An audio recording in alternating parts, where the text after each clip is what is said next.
మీ కుటుంబంలో ఏం జరుగుతుంది? చాలామందికి ఉంటుంది, పక్కోళ్ళ కుటుంబంలో ఏం జరుగుతుందో తెలుసుకోవాలనే ఆసక్తి సహజంగా ప్రతి మనిషికి ఉంటుంది.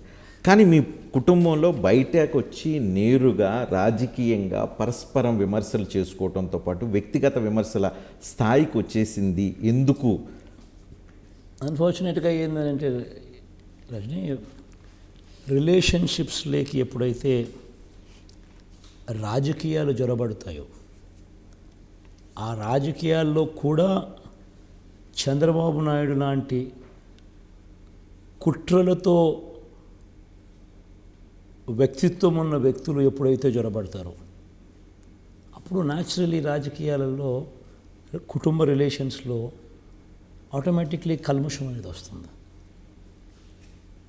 నీకు మీ తమ్ముడికి కొద్దో గొప్ప ఏ కుటుంబంలో అయినా కొద్దో గొప్ప కొన్ని చిన్న చిన్న విభేదాలు, చిన్న చిన్న డిఫరెన్స్ ఆఫ్ ఒపీనియన్సెస్ ఉంటాయి. మీరు రాజకీయాలలో మీరున్నారు, అవతల సేమ్ జనరేషన్లో రాజకీయాల్లోకి ఇంకొకరు రావాలనుకుంటారు, సేమ్ జనరేషన్లో రాజకీయాల్లోకి ఇంతమంది రావడం కరెక్ట్ కాదు. ఎందుకంటే ఒక పార్టీ నడిపేటప్పుడు ఒక మెసేజ్ మనం పంపిస్తూ ఉన్నాము, దానివల్ల వచ్చే ఇబ్బందులు చాలా ఉంటాయి. రేపొద్దున నెపోటిజం అంటారు, రేపొద్దున కరప్షన్ అంటారు, రేపొద్దున రకరకాల ఆరోపణలు చేసే అవకాశాలు ఉంటాయి. కాబట్టి కుటుంబ సభ్యులు దయచేసి దూరంగానే ఉంటేనే బెటరు. ఎంతమంది ఒకే జనరేషన్ నుంచి రాజకీయాల్లోకి వస్తారు, వద్దు అనే అభిప్రాయం నాకుంది. తప్పేం కాదు అది. కానీ అటువంటి అభిప్రాయం నాకున్నప్పుడు, అటువంటి బలమైన కోరిక అటువైపున ఉన్నప్పుడు, ఆ బలమైన కోరికను ఇటువంటి కుట్రకోణంతో ఉన్న చంద్రబాబు నాయుడు లాంటోడు ఆ రిలేషన్షిప్ని ఇంకా చెడగొట్టి దాన్ని ఇంకా ప్రెసిపిటేట్ చేసి దాన్ని రాజకీయంగా వాళ్ళకు పడేట్టుగా దాన్ని వాడుకునే కార్యక్రమం చేస్తూ ఉన్నారు. ఎందుకంటే ఈరోజు కాంగ్రెస్ పార్టీకి ఎన్ని ఓట్లు వచ్చినాయి? కాంగ్రెస్ పార్టీ ఈరోజు రాష్ట్రంలో లేదు. కాంగ్రెస్ పార్టీకి నోటాకు వచ్చినన్ని ఓట్లు కూడా కాంగ్రెస్ పార్టీకి రాలా.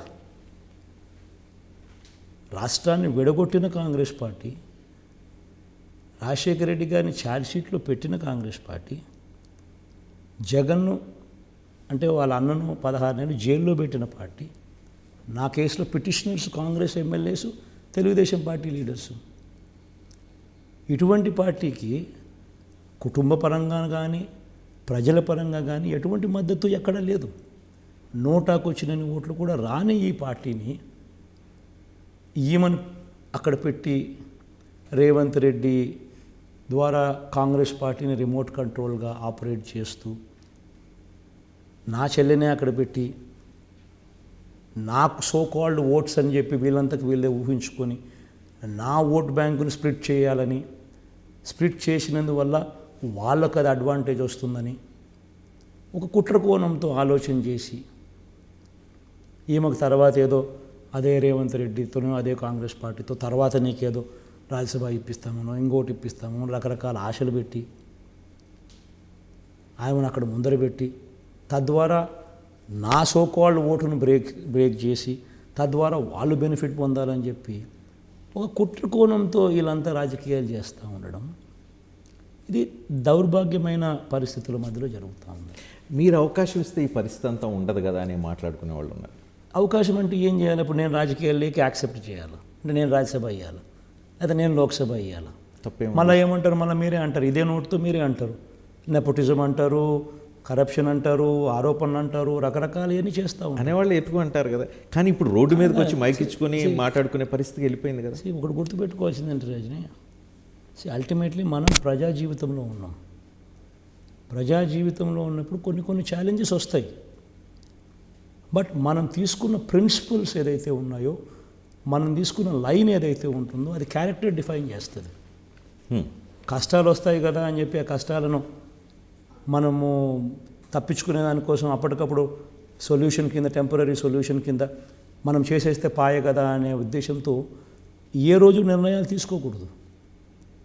రేపు పొద్దున నెపోటిజం అనే ఆరోపణలను ఎదుర్కోవాల్సి వస్తుంది, కరప్షన్ అనే ఆరోపణలను ఎదుర్కోవాల్సి వస్తుంది. రకరకాల ఆరోపణలతో రేపు పొద్దున ఇంత కష్టపడి ఈ పార్టీని ఇంతగా బిల్డప్ చేసిన పార్టీని మనమంతకు మనమే తగ్గించే కార్యక్రమం ఎప్పుడూ చేయకూడదు. విభేదాలు ఇంట్లో ఉన్నంత వరకు ఓకే, కానీ ఇప్పుడు రోడ్డు మీదకి వచ్చి కుటుంబ విషయాలన్నీ బయట రోడ్డు మీద మాట్లాడుకునే పరిస్థితి వస్తున్నప్పుడు me with in the family మీరు ఏమనుకునే పరిస్థితి కనిపిస్తుంది? ఇప్పుడు ఫేస్ చేయటమేనా?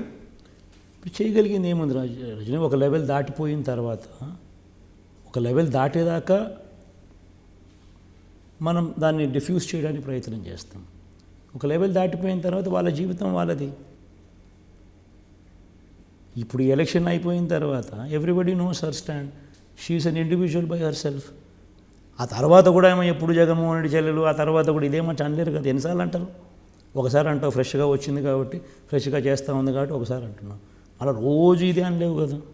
అటుకు అయిపోయింది. ఆయన ఇండివిజువల్గా ఆయన స్టాండ్ ఆయన తీసుకుంది. ఆయన డెస్టినీ ఆయనకు ఉంటుంది, నా డెస్టినీ నాకు ఉంటుంది. లైక్ చంద్రబాబు నాయుడు, లైక్ పవన్ కళ్యాణ్, షర్మిల కూడా మీ రాజకీయ ప్రత్యర్థిగానే చూస్తారా? రాజకీయ ప్రత్యర్థి అవునా కాదా అన్నది వాళ్ళ నిర్ణయాల వల్ల వాళ్ళు నాకు వ్యతిరేకంగా వాళ్ళు పోటీ చేస్తూ ఉన్నారు. నేను రాజకీయ ప్రత్యర్థులుగా వాళ్ళను చూడడం కాదు, వాళ్ళు తీసుకున్న నిర్ణయాల వల్ల వాళ్ళు రాజకీయంగా నాకు వ్యతిరేకంగా వాళ్ళు నన్ను ఇబ్బంది పెట్టాలని వాళ్ళు చేస్తూ ఉన్నారు. ఇది కూడా జగన్కు వ్యతిరేకంగా వాళ్ళు చేస్తూ ఉన్నారు తప్పనిచ్చి జగన్ ఏం చేస్తూ ఉన్నాడు? ఒకటి గుర్తుపెట్టుకోవాల్సింది ఏంటంటే రజనీ, దేవుడు నాకు ఈ పదవి ఇచ్చింది ఎందుకు?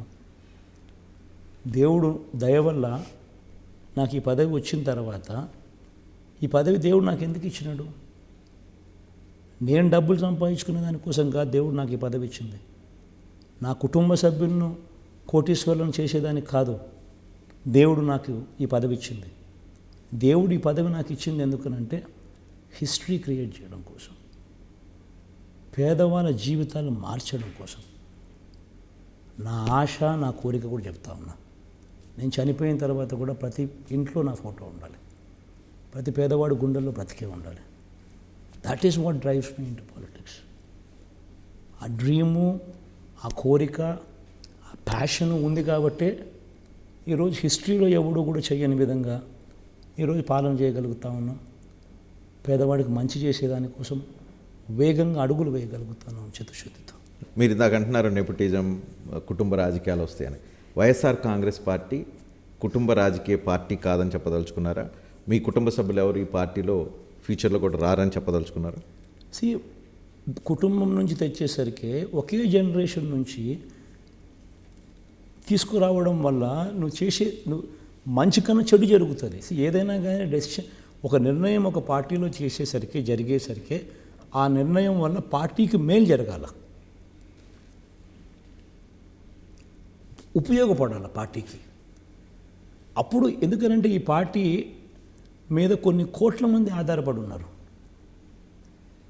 కొన్ని లక్షల మంది కార్యకర్తలు, కొన్ని కోట్ల మంది ప్రజలు పార్టీ మీద ఆధారపడి ఉన్నారు. మనం తీసుకునే ప్రతి నిర్ణయం కూడా పార్టీకి మంచి జరగాల, పార్టీకి బలోపేతం కావాలి మనం తీసుకునే నిర్ణయం వల్ల. అలాంటి నిర్ణయాలు ఏది తీసుకున్నా మంచిదే.